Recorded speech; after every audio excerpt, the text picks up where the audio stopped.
In early 2026, the Iranian regime was fracturing from the inside. Massive civilian protests spilled into the streets, leading to violent clashes with security forces.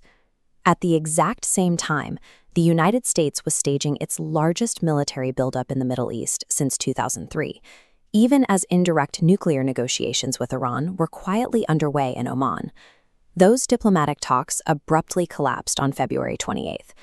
The U.S. and Israel bypassed negotiations entirely, launching a sudden, massive aerial bombardment codenamed Operation Epic Fury. The first wave of the strike hit its primary target. Iranian Supreme Leader Ali Khamenei was assassinated. The bombardment expanded quickly, leveling strategic military installations and decimating key nuclear facilities across the country.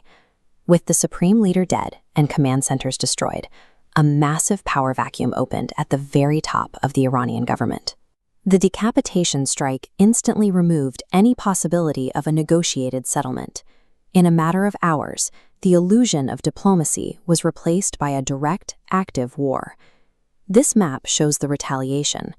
Within hours, Iran launched ballistic missiles, striking Israel and U.S. bases in Iraq. But it didn't stop there. Secondary nodes light up in Lebanon and Yemen as Tehran activated its proxy network, the Axis of Resistance.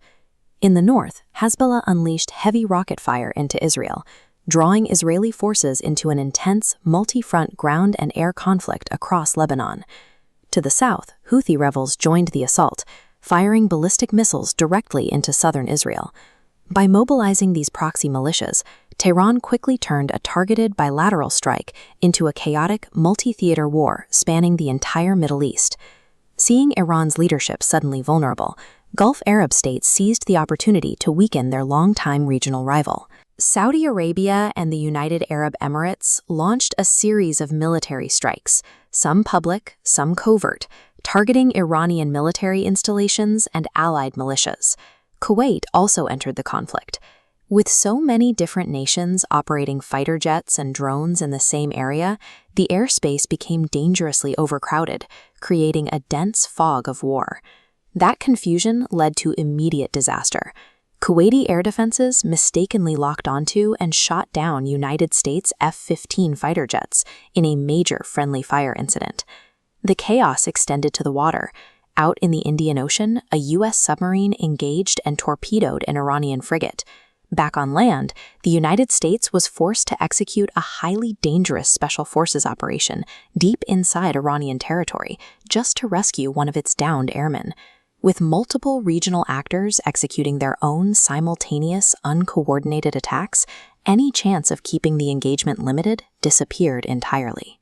On the economic front, Iran retaliated by laying naval mines to blockade the Strait of Hormuz, a narrow geographic choke point that handles a massive portion of global shipping.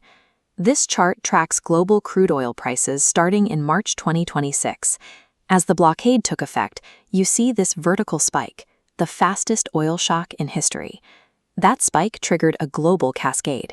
Inflation surged, flights grounded, and food supplies faced severe disruptions. Striking Tehran's leadership handed Iran the immediate leverage to paralyze civilian economies across the globe. Despite losing its supreme leader and suffering massive infrastructural damage, the Iranian regime did not surrender. Instead, the fighting ground into a punishing military stalemate. The conflict forced long-standing covert alliances out into the open. Gulf Arab states were now firmly and publicly aligned with Israel and the U.S. against Iran. The mounting economic and human costs eventually forced diplomatic efforts, leading to fragile negotiations in Islamabad and a tense, temporary ceasefire. But while the active fighting paused, the human toll was already immense, and the underlying political tensions remained entirely unresolved. The 2026 war proved that the idea of a surgical, consequence-free military strike is a myth. In the modern Middle East, targeted assassinations trigger violent chain reactions that the entire world is forced to pay for.